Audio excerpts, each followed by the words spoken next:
There are certain questions that science cannot answer. One of the famous questions that seems unanswerable till today is why we dream.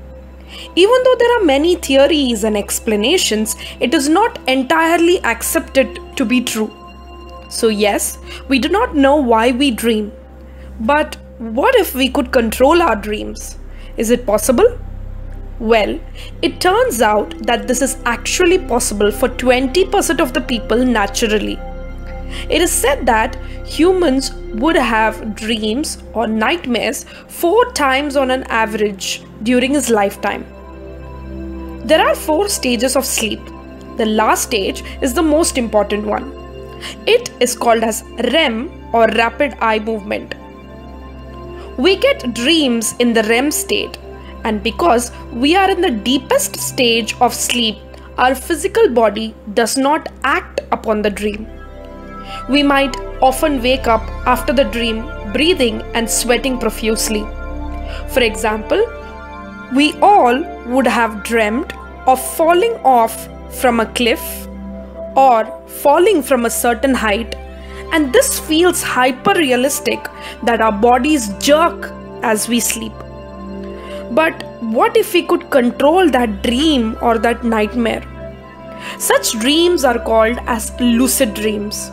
A lucid dream is a dream state during which the dreamer is aware that they are actually dreaming.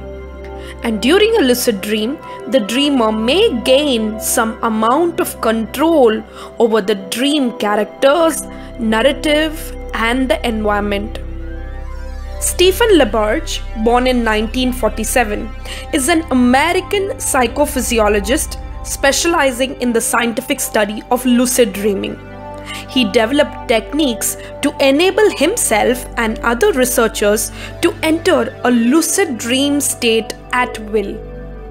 In 1987, he founded the Lucidity Institute, an organization that promotes research into lucid dreaming, as well as running courses for the general public on how to achieve a lucid dream.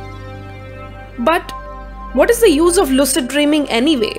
Lucid dreams can actually spark creativity and improve problem solving. Yes, you heard it right. There are inventions and ideas that changed the world which actually happened because of lucid dreaming. So let's see some of them. It is no doubt that when the sewing machine came out, that at least one person referred to it as a dream machine. Well, guess what? It was.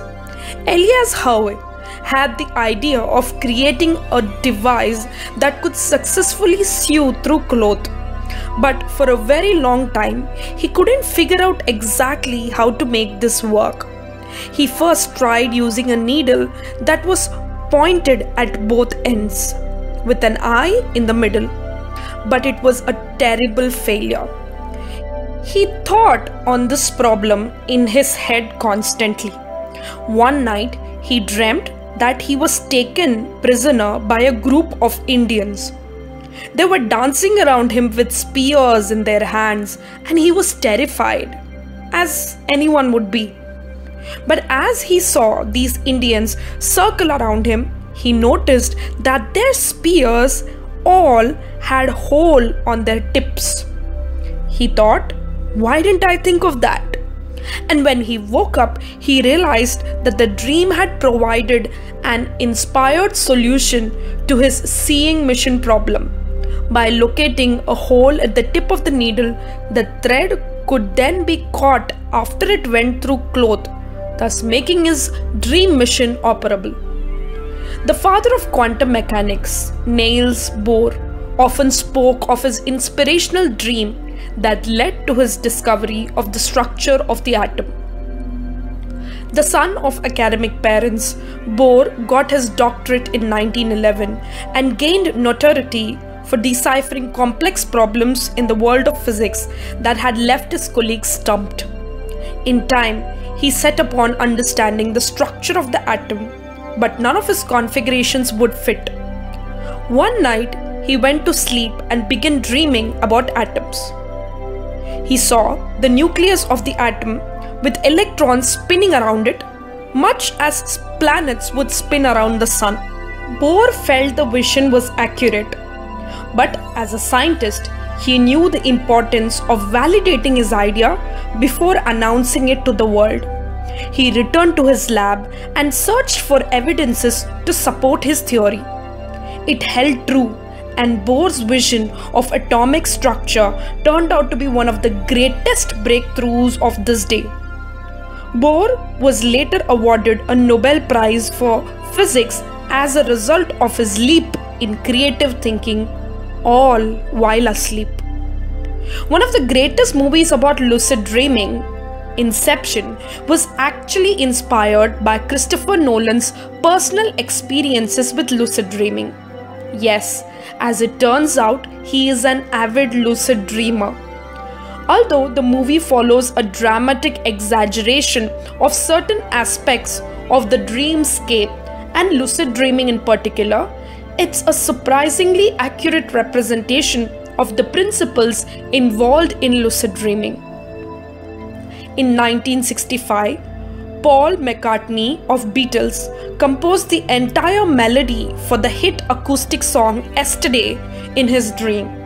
It came back to him fully formed when he woke up, and he quickly replicated the song on his piano, asking his friends and family if they had ever heard it before, but was initially worried that he was simply replicating someone else's work. Other inventions and creativity that gave rise because of lucid dreaming are the modern periodic table by Dmitri Mendeleev, Frankenstein by Mark Shelley, relativity theory by Albert Einstein, infinity series of pi by Srinivasa Ramanujan, persistence of memory, the painting by Salvador Dali, the song Dream by John Lennon.